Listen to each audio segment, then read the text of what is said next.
Hello there, this is Matt Davies. And this is Sarah Davies. We've just finished our second Love Lab, and it was all about Conflict. How we have healthy conflict, how we can choose to have healthy, constructive conflict, with the idea being that conflict is normal in a relationship, but we can choose how we do it.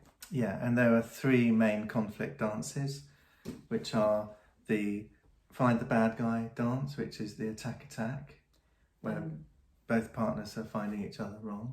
Then there's the attack withdraw, where one person is attacking and the other person is just backing off. Or defending. And then the third dance is the freeze and flee, which is where neither of us are really engaging with each other. We're just a real fed up, cold one. Pulling away. And I'm sure every relationship knows this.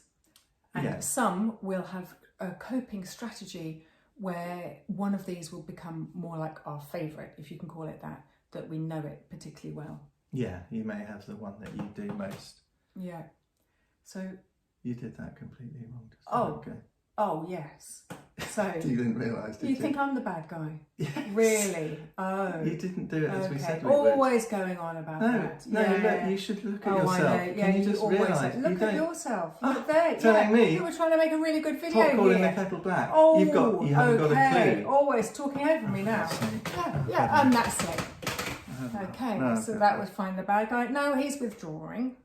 Yeah, going into a bit of a We're going to have to do this whole thing. No, we're going to have to do this whole thing again. And I thought I was going to be going. Look. Oh, really? Don't you realise that you do this every time? What's that big cough about?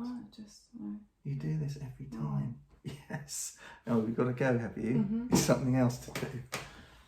So now he's having the protest. I'm doing the withdrawing. God. And this is the one that's most corrosive in relationships. When one of you is trying to engage the other, as I'm trying to do now, and your partner is withdrawing, that over time, that can get very corrosive, that attack, defend, and then withdraw. Okay, forget it. Sorry guys, we want to do this again. Yeah. No. Oh, yeah, that's it. So the freeze or freeze and flee, where we're both withdrawing. And there's a coldness. When Matt and I are actually doing this for real, we're often in our kitchen and we're kind of like, it's almost like a dance around each other, a bit like two magnets, but going the opposite way. You're just like, yeah, and there's very little eye contact in freeze and flee, and it's usually focused. Your focus is usually on objects or activities, so that's a kind of a sign that you're in freeze and flee, when you're just focused on doing something and you're ignoring your partner. So just to recap, so there's the attack, just like where, and that can get really kind of defamatory into their very personality. Like, you always are like this. Yeah. I knew you were like, never do this. Kind of really generalistic. Yeah.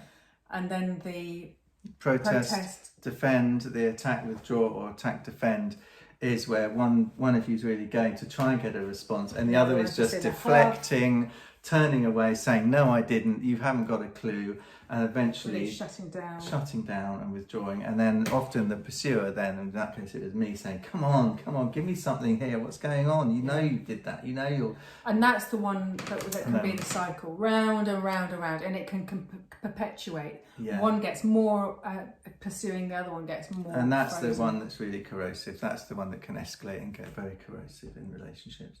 And then until eventually you both leave the floor and no one's dancing with anybody. Yeah. The floor's empty. Oh, it's cold.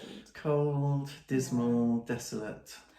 So the point of doing this is to be able to shed light on, in one way, looking at as, rather than the ball when we're arguing and it's going back and forward, seeing the whole game. Like, how do I play this game? Yeah, and what is the game? And standing back and objectifying it is also a way of saying, well, who's on the stage here? Yeah. Look at it like a stage. Your actor's on the stage saying, wow, look at this. Look what we're doing. Look at the dance we're doing. Yeah. So it's sort of a way of externalising your dance and your argument, isn't it? Yeah. So this is a kind of step on this process that we're on with our group. Hold Me Tight workshop. And I hope you find it really helpful, and we'll be coming back with more information about this. In the meantime, do get in touch with us if you want to have any more contact, any more connection. Yeah, and we just encourage you to observe your conflicts and to see which one you do most and which one you do best. What are you good at?